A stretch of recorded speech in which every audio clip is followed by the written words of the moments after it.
O vídeo já vai começar, mas antes, não se esqueça de se inscrever e ativar as notificações. Tudo bem? Alegria poder estar aqui com os irmãos e meditar um pouco da palavra de Deus. Eu queria falar sobre graça.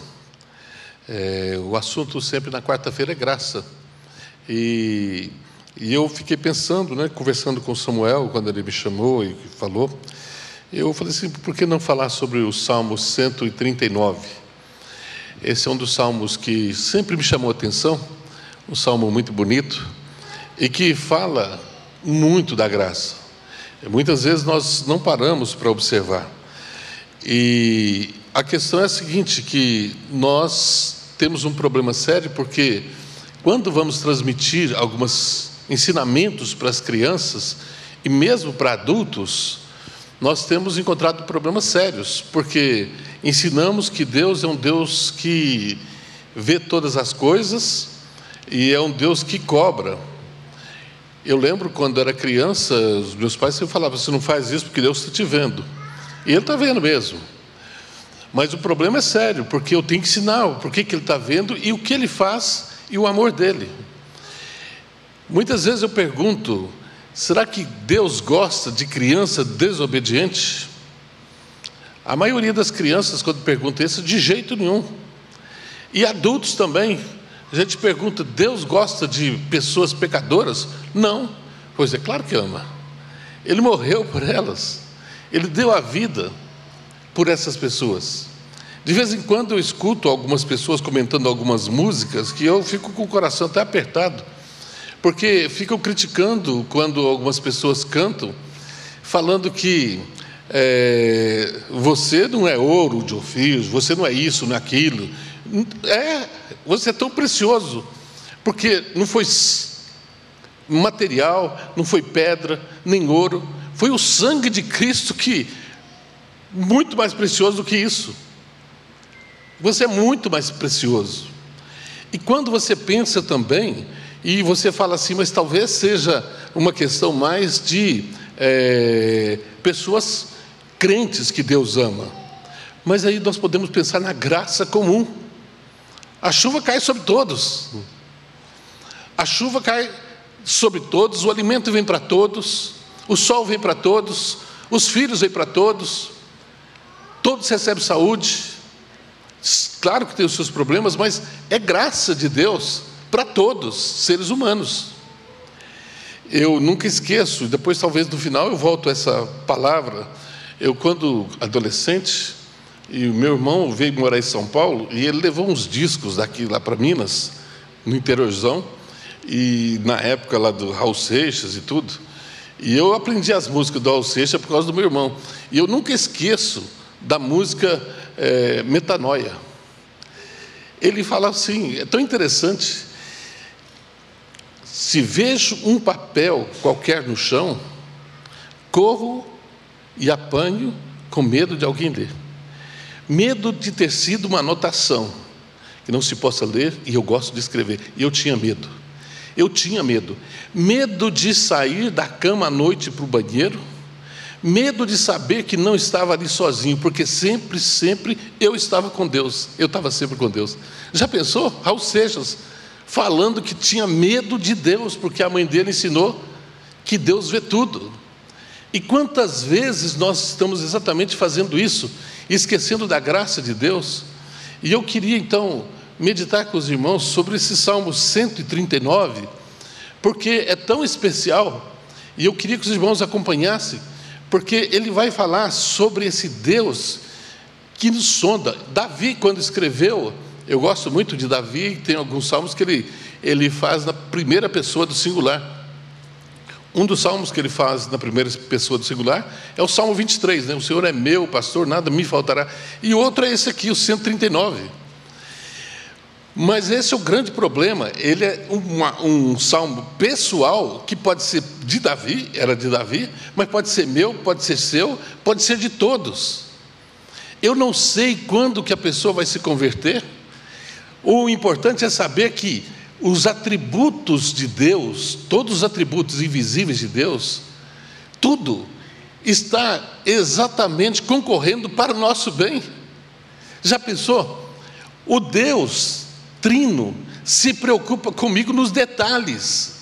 Nos detalhes. E se preocupa comigo, Ele preocupa com todos os outros. O próprio Jesus disse certa vez que Ele não cai um cabelo da nossa cabeça sem que Ele saiba. Então, olha esse salmo, o que Ele vai dizer para nós? O Salmo 139. Nós vamos fazer a leitura dessa primeira parte, do versículo 1 até o versículo 6. Vamos fazer juntos? Senhor, Tu me sondas e me conheces. Sabes quando me assento e quando me levanto. De longe penetras os meus pensamentos. Esquadrinhas o meu andar e o meu deitar. E conhece todos os meus caminhos. Ainda a palavra me não chegou à língua, e Tu, Senhor, já conheces toda. Tu me cercas por trás e por diante, e sobre mim pões a Tua mão. Tal conhecimento é maravilhoso demais para mim, é sobremodo elevado, não posso atingir. É interessante, olha o que Ele fala. Esse Deus me sonda e conhece. A sonda antigamente, na época de Davi, era bem simples, né? Não tinha sondas como hoje, que vai conhecer o profundo. Não tinha sonda que conhecia o interior nosso. E a sonda serve, nós vamos ver essa primeira aqui, é exatamente para conhecer. Mas no final, ele vai falar sobre a sonda para expurgar, para tirar. E o salmista vai falar assim: Tu me sondas e me conheces. Sabes quando me assento e quando me levanto. Olha, eu não sei quantas vezes que eu me assentei hoje e levantei. Você sabe? Alguém sabe quantas vezes assentou e levantou? Tenho certeza que ninguém sabe. Ninguém se preocupa com isso, a não ser o Deus que é onisciente. A onisciência dele se preocupa comigo nos detalhes tão pequenos. Ele está falando aqui: ainda a palavra me não chegou à língua, Tu já a conhece toda. Já pensou? Eu vou falar e Deus já sabe tudo que eu vou falar ainda.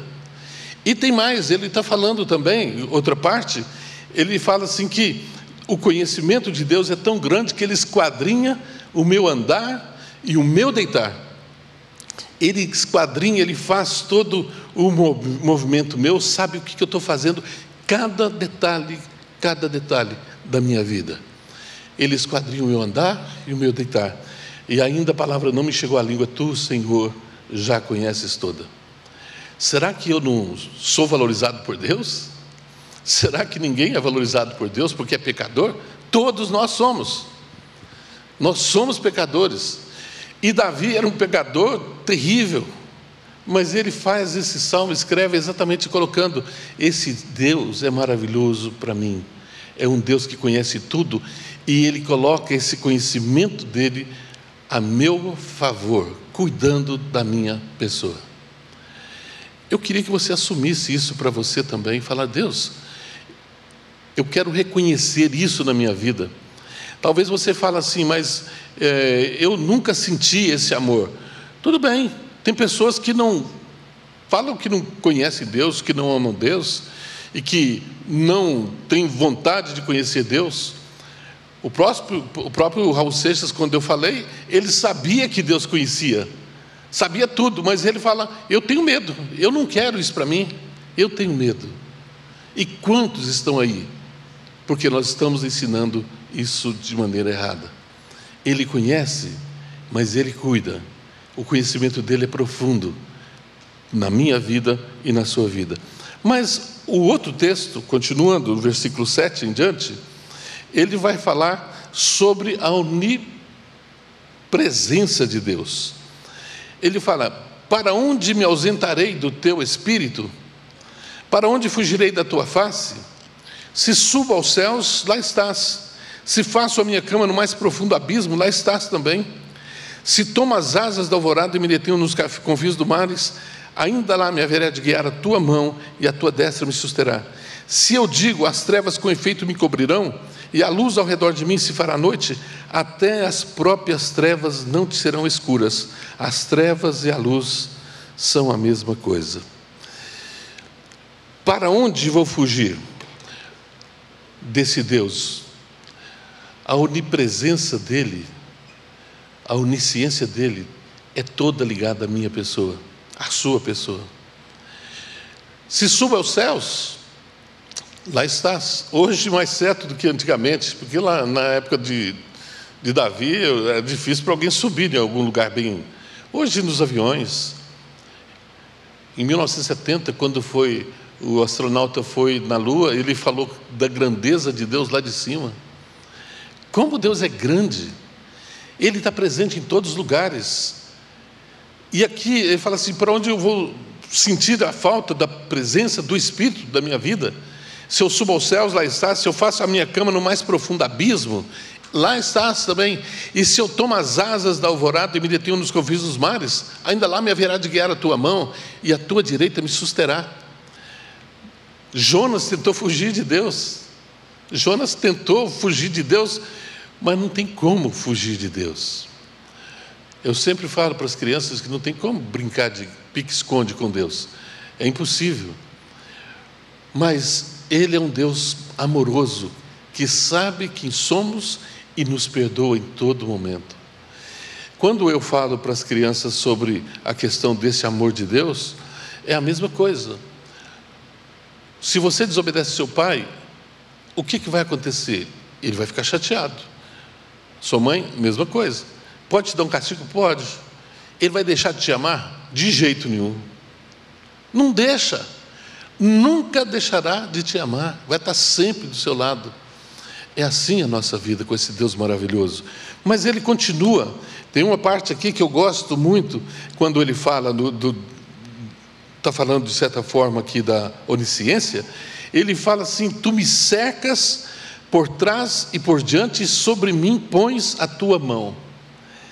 Eu gosto dessa parte também pensando não somente na onisciência de Deus, mas na onipresença de Deus. Deus me cerca por trás, por diante, e sobre mim coloca a mão dele para cuidar da minha vida, me protegendo em todo momento, em todos os lugares. Que Deus maravilhoso, que coloca exatamente essa onipresença dele, a onisciência dele, para cuidar da minha vida. E quando ele fala sobre até as próprias trevas não te serão escuras, pois as trevas e a luz são a mesma coisa. Eu lembro que quando eu estava falando para as crianças, eu falei uma vez sobre o Salmo 121. Eu chamo esse salmo de Salmo da Viagem. E esse salmo é tão bonito porque provavelmente Davi estava viajando. E ele fala: eleva os olhos para os montes, de onde me virá o socorro? O meu socorro vem do Senhor que fez os céus e a terra. O meu socorro não vem do monte. Antigamente eles faziam nos altos montes os lugares de adoração. Mas o salmista fala assim: não, o meu socorro não vem do monte, o meu socorro vem do Senhor que fez os montes, o céu e tudo. E ele vai falando, depois ele fala um momento assim: o Senhor é a tua sombra à tua direita. O Senhor é a tua sombra à tua direita. Lugar direito, lugar de honra. O Senhor está do meu lado. E aí um menininho daqueles terríveis fez a pergunta para mim: mas quando está escuro, não tem sombra, então Deus não vai estar do meu lado? Será que Deus vai estar? Se está escuro, não tem sombra. Eu falei o seguinte: é só você riscar um fósforo, num segundo aparece, ela está ali, ele está ali. O problema é que muitas vezes você não está vendo, mas ele está ali. E aqui o salmista vai falar que a sombra e a luz para Deus são a mesma coisa. Mas ele continua agora falando da onipotência de Deus, cuidando de mim. E é tão interessante, eu gosto disso, porque isso vai contra tudo quanto é ideologia que está vindo nos dias de hoje, acabando com a questão nossa nos dias atuais, terríveis. É só você pegar esse texto aqui e você vai acabar. 3.000 anos atrás foi escrito esse livro. O que ele fala agora, olha o que ele diz, versículo, vamos ler juntos? Porque esse aqui é fantástico. Versículo 12, 13 em diante. Pois tu formaste o meu interior, tu me teceste no seio de minha mãe. Graças te dou, visto que por modo assombrosamente maravilhoso me formaste. As tuas obras são admiráveis, a minha alma o sabe muito bem. Os meus ossos não te foram encobertos quando no oculto fui formado, e entretecido como nas profundezas da terra. Os teus olhos me viram a substância ainda informe, e no teu livro foram escritos todos os meus dias, cada um deles escrito e determinado quando nem um deles havia ainda. Que preciosos para mim, ó Deus, são os teus pensamentos, e como é grande a soma deles. Se os contasse, excede os grãos de areia. Contaria, sem jamais chegar ao fim. Agora ele fala então da onipotência desse Deus maravilhoso. E quando ele vai falar da onipotência, ele vai falar do cuidado da sua vida, da minha vida, desde o nascimento, quando há concepção. Aqui ele não está falando de um bebê de 3 meses, não. Ele está falando da concepção. Ele está falando de um bebê que está sem forma, que está sendo formado ali no ventre materno. E Deus está colocando todas as coisas, pois tu formaste o meu interior, tu me teceste no seio da minha mãe. Graças te dou, visto que por modo assombrosamente maravilhoso me formaste. As tuas obras são admiráveis, e a minha alma o sabe muito bem.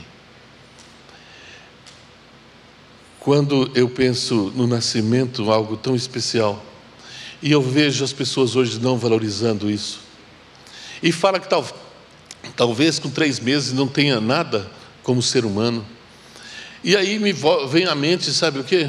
O texto da Bíblia Sagrada, quando Jesus foi visitar João Batista. Vocês lembram desse texto? Na realidade, ele foi de carona, né? Ele foi de carona. Jesus estava na barriga da mãe e o João Batista na barriga da mãe, que eram primos. A diferença dos dois era 6 meses. 6 meses. E aí, de repente, então, a criancinha está lá chegando, a mãe chegando, e quando Isabel ouve a voz de Maria, ela pega e fala o seguinte: de onde me vem visitar a mãe do meu Senhor? Pois logo que me chegou aos ouvidos a voz da tua saudação, a criança estremeceu de alegria dentro de mim. Jesus tinha no máximo 3 meses de vida. João Batista no máximo 9, senão já tinha nascido. Mas provavelmente pode ter sido menos. Se Jesus tivesse 2 meses, João Batista estava com uns 8. Se Jesus estava com 1 mês, João Batista estava com 7. Se Jesus tivesse nascido naqueles momentos, João Batista estava com 6 meses, um feto, sentindo a presença de Jesus. É maravilhoso demais quando eu penso que Deus, esse Deus conhece e me formou lá na barriga da minha mãe, e me conhece tudo, sabe tudo a meu respeito. E aqui ele ainda fala que ele me escolheu, e ele sabe quantos dias, ele sabe os dias da minha vida, sabe todas as coisas. É interessante isso, porque ele vai dizer aqui exatamente assim, os teus... Deixa eu pegar aqui. Os teus olhos me viram a substância ainda informe, e no teu livro foram escritos todos os meus dias, cada um deles escrito e determinado quando nem um deles havia ainda. Os meus dias, os seus dias, os nossos dias. Talvez até você não queira aceitar isso, mas não tem como fugir dessa maravilhosa graça de Deus. Esse Deus precioso, que se preocupa em cada detalhe, Ele coloca os seus atributos para cuidar de mim e de você, detalhe por detalhe, momento após momento, graça sobre graça.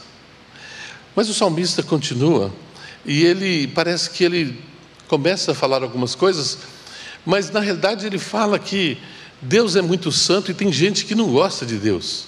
E é o que acontece até os dias de hoje. E ele fala assim: ó Deus, eu também não vou ligar muito não, eu vou deixá-los. Eu vou deixá-los pensar do jeito deles, porque não adianta eu tentar convencê-los, já que o Senhor mostra todas as coisas. Se você olhar o livro de Romanos, por exemplo, você vai ver lá que o homem é indesculpável diante de Deus pela natureza. Agora, já pensou o cuidado dele com você particular? Mas aí, agora o salmista faz um pedido especial nos versículos finais, os 2 versículos finais. E esse pedido é um pedido exatamente para que Deus possa sondar com uma sonda para tirar problemas. Ele faz o pedido: sonda-me, ó Deus, conhece o meu coração, prova-me, conhece os meus pensamentos, vê se há em mim algum caminho mau e guia-me pelo caminho eterno. Tira esse caminho mau e me guia pelo caminho eterno. É um pedido que eu tenho que fazer e você tem que fazer, para que esse Deus maravilhoso possa exatamente nos guiar para o caminho eterno, para que a gente possa entender cada vez mais o amor dele, a graça dele sobre nossas vidas. Eu sei que muitas vezes a gente lê a Bíblia Sagrada e não presta atenção em alguns detalhes, e eu penso assim que aqui é muito simples a divisão sobre a soberania de Deus, sobre o cuidado de Deus, o conhecimento de Deus, a eternidade de Deus, o amor de Deus e a onipotência de Deus. E que Deus nos abençoe para que possamos de fato pedir cada vez mais que esse Deus maravilhoso possa sondar os nossos corações e nos dar cada vez mais graça sobre graça, e que possamos transmitir essa mensagem para quantas pessoas Deus colocar ao nosso redor. Que Deus nos abençoe e que Deus nos fortaleça.